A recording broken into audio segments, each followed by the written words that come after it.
No universo dos investimentos, a tomada de decisão financeira, ela vem de encontro com a interpretação das taxas de juros, com as taxas exigidas de retorno, taxas de desconto e, por que não mencionar, custo de oportunidade.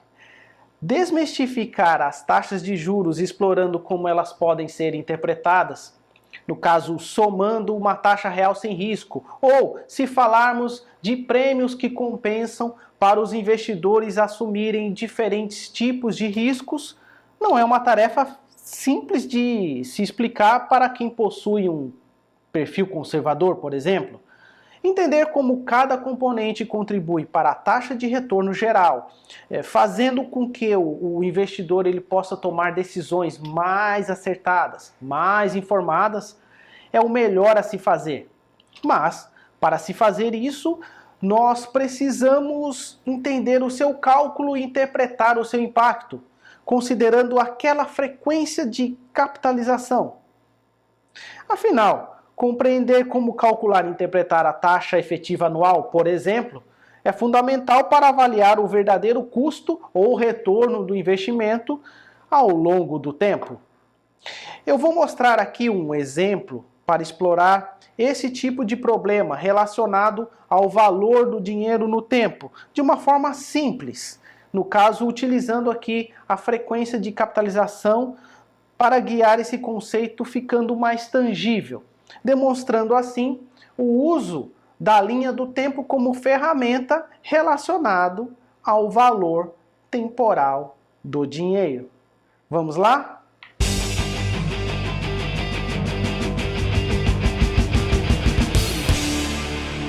Então nós temos aqui, que eu gosto muito, essas três colunas aqui, representada pelo Required Rate Return, que é a taxa de retorno adquirida, o Discount Rate, taxa de desconto, e Opportunity Cost, que seria o custo de oportunidade.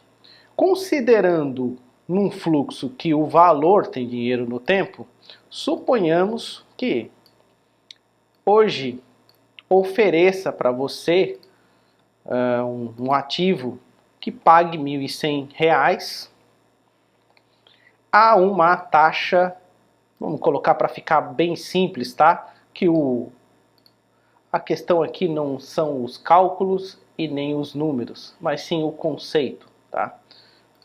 Para ficar uma forma mais simples, mais conceitual, a uma taxa de 10%.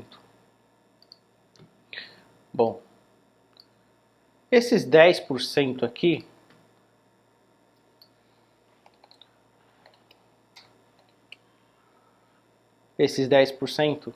é o nosso Required Rate Return, é a taxa requerida. Suponhamos que você tenha hoje 9% ou 11%, independente desses valores, a tomada de decisão seria diferente. Obviamente, com R$ 1.000 é indiferente, mas se colocássemos R$ 100.000, 1 milhão, então essa Required Rate Return seria muito importante conforme o valor agregado ele vai aumentando. Bom, a nossa taxa de desconto seria, também dá para fazer de cabeça, mas para ficar melhor entendido, vamos aqui através de uma fórmula matemática, da matemática financeira, que é o nosso valor presente, que é o present value, estamos já que iniciamos em inglês, né? 1 mais a taxa, que é o nosso rate. Bom, a taxa de desconto através do valor de 1.100 a uma taxa de 10%, a gente aplica essa fórmula aqui porque nós não temos o valor presente, tá? Então, esse PV aqui é o present value, é igual ao future value, que é o valor futuro de 1.100, dividido por 1 mais R. Esse R é de rate, tá? De taxa de juros mesmo, tá? E não podemos desconsiderar o N. Esse N aqui é o número de períodos, ele vem bem aqui, tá? que significa, ele vai ser 1 porque nós estamos falando de um período, de um ano. Mas se fosse 2, 3, 4, 5 anos, é o número de períodos que teria no fluxo aqui de caixa. Bom, considerando este cálculo aqui, considerando uma forma simples de entendimento, nós teríamos aqui no valor presente, substituindo todos os valores, a cifra de R$1.000, nosso discount rate. E aqui, o opportunity cost, ou custo de oportunidade, seria o valor que é deixado de lado ao efetuar uma nova escolha. Então, nós temos aqui uma taxa que paga 10%.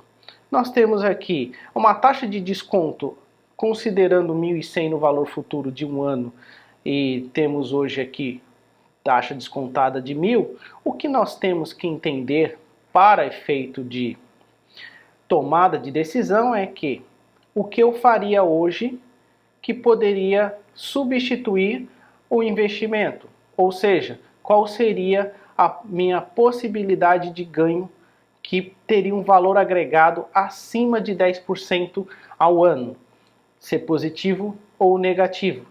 É essa tomada de decisão que tem que ser realizada por cada investidor.